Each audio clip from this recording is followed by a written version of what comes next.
السلام علیکم ورحمۃ اللہ وبرکاتہ۔ واقعہ حضرت یوسف علیہ السلام۔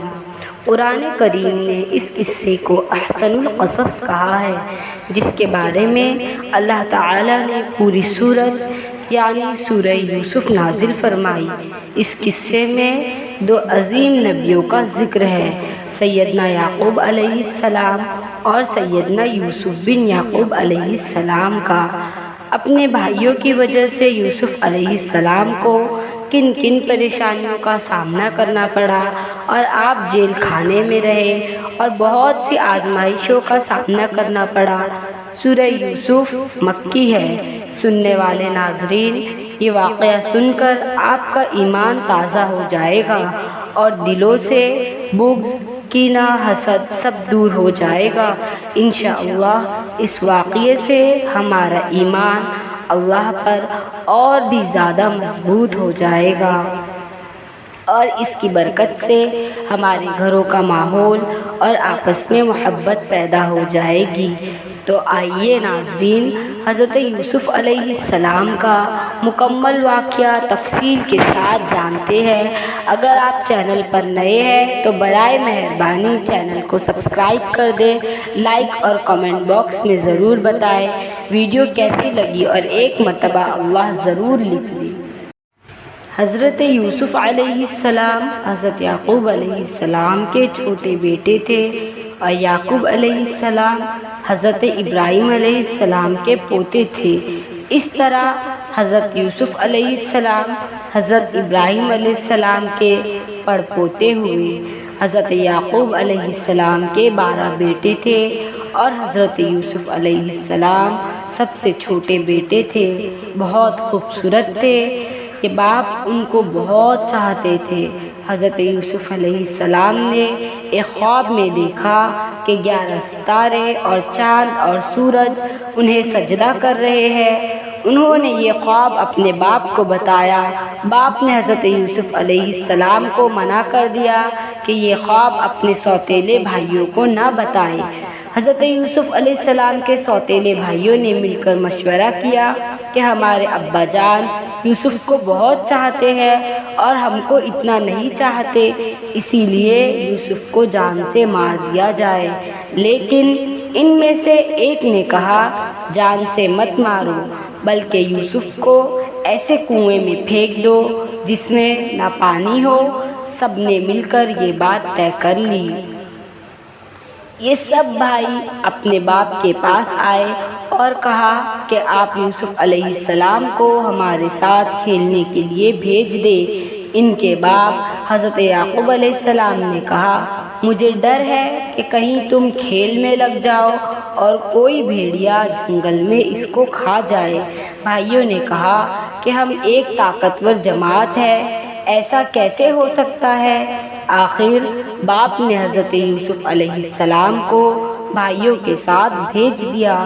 بھائیوں نے ان کو ساتھ لے جا کر ایک اندھیرے کنویں میں پھینک دیا اور رات کو رہتے ہوئے گھر واپس آئے اور کہا کہ ابا جان، ہم آپس میں دوڑ لگا رہے تھے اور یوسف ہمارے سامان کے پاس بیٹھا تھا، ایک بھیڑیا آیا اور اس کو کھا گیا۔ بھائیوں نے روتے ہوئے باپ کو یہ سارا قصہ بتایا۔ ثبوت کے لیے ایک کرتا خون لگا کر باپ کو دکھایا۔ بوڑھے باپ کیا کرتے، صبر کیا، خاموش ہو گئے، لیکن بیٹے کی جدائی میں روتے رہے۔ ناظرین، جس کنویں میں حضرت یوسف علیہ السلام کو پھینکا تھا، اس کے قریب ہی ایک قافلہ آیا اور انہوں نے پانی نکالنے کے لیے ڈول کنویں میں ڈالا۔ دیکھا کہ ایک خوبصورت لڑکا کنویں میں ہے، ان کو باہر نکال لیا اور جب قافلہ مصر پہنچا تو وہاں پر مصر کے بادشاہ نے ان قافلے والوں کو تھوڑی قیمت دے کر خرید لیا اور اپنی بیوی زلیخا سے کہا کہ اس کو پالو، ہو سکتا ہے کہ ہم اس کو اپنا بیٹا بنا لیں، یعنی حضرت یوسف علیہ السلام کو۔ حضرت یوسف علیہ السلام جوان ہو گئے، ان کی خوبصورتی، وجاہت و عقل مندی اور بڑھ گئی۔ زلیخا عزیز مصر کی بیوی ان پر عاشق ہو گئی اور ان کو ان کے نفس کے جانب سے پھسلانے لگی۔ ایک روز اس نے کمرے کے سارے دروازے بند کر دیے۔ حضرت یوسف علیہ السلام نے یہ حالت دیکھی تو خدا سے پناہ مانگی اور دروازے کی طرف بھاگے۔ زلیخا نے پیچھے سے آپ کی قمیض پکڑ لی جس سے قمیض پھٹ گئی۔ اس وقت عزیز مصر یعنی زلیخا کا شوہر بھی دروازے پر آ گیا۔ زلیخا نے الٹا الزام حضرت یوسف علیہ السلام پر لگایا اور اپنے خاوند سے کہا کہ یہ شخص تیری بیوی کی بے آبروئی کرنا چاہتا ہے جس کی سزا اس کو ملنی چاہیے۔ حضرت یوسف علیہ السلام نے کہا میں بے گناہ ہوں، بلکہ یہ عورت مجھ کو پھسلانے کی کوشش کر رہی تھی، مگر خدا نے مجھ کو اس سے بچا لیا۔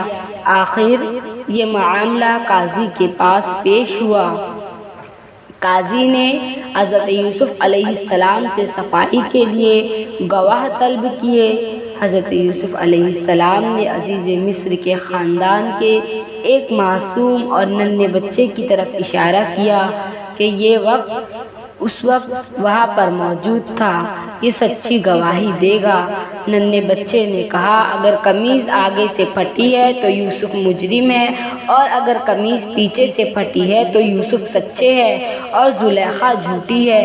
جب حضرت یوسف علیہ السلام کا کرتا دیکھا تو کیا وہ پیچھے سے پھٹا تھا؟ عزیز مصر نے حضرت یوسف علیہ السلام سے کہا کہ اس بات کو جانے دو اور زلیخا سے کہا تو معافی مانگ، حقیقت میں تو ہی قصوروار ہے۔ اس واقعے کی خبر سارے مصر میں پھیل گئی اور عورتیں آپس میں باتیں کرنے لگی کہ زلیخا اپنے غلام کو چاہتی ہے۔ جب زلیخا کو اس کا علم ہوا تو اسے اپنی بدنامی کا خیال آیا۔ اس نے ترکیب سوچی، وہ یہ کہ اس نے مصر کی عورتوں کی دعوت کی اور سب کے ہاتھوں میں ایک ایک چھری اور ایک ایک پھل دے دیا اور اسی وقت حضرت یوسف علیہ السلام کو وہاں لے آئی۔ عورتوں نے جب حضرت یوسف کے حسن و جمال اور خوبصورتی کو دیکھا تو وہ سب اپنے ہوش میں نہ رہی اور چھریوں سے بجائے پھلوں کے اپنے ہاتھوں کو کاٹ لیا اور کہنے لگی واقعی یہ کوئی انسان نہیں، فرشتہ ہے۔ زلیخا نے ان عورتوں سے کہا کہ یہ وہی شخص ہے جس کے لیے تم مجھے ملامت کرتی ہو، میں حقیقت میں اس کو چاہتی ہوں، اگر اس نے میری محبت کو ٹھکرا دیا تو میں اس کو قید کروا دوں گی۔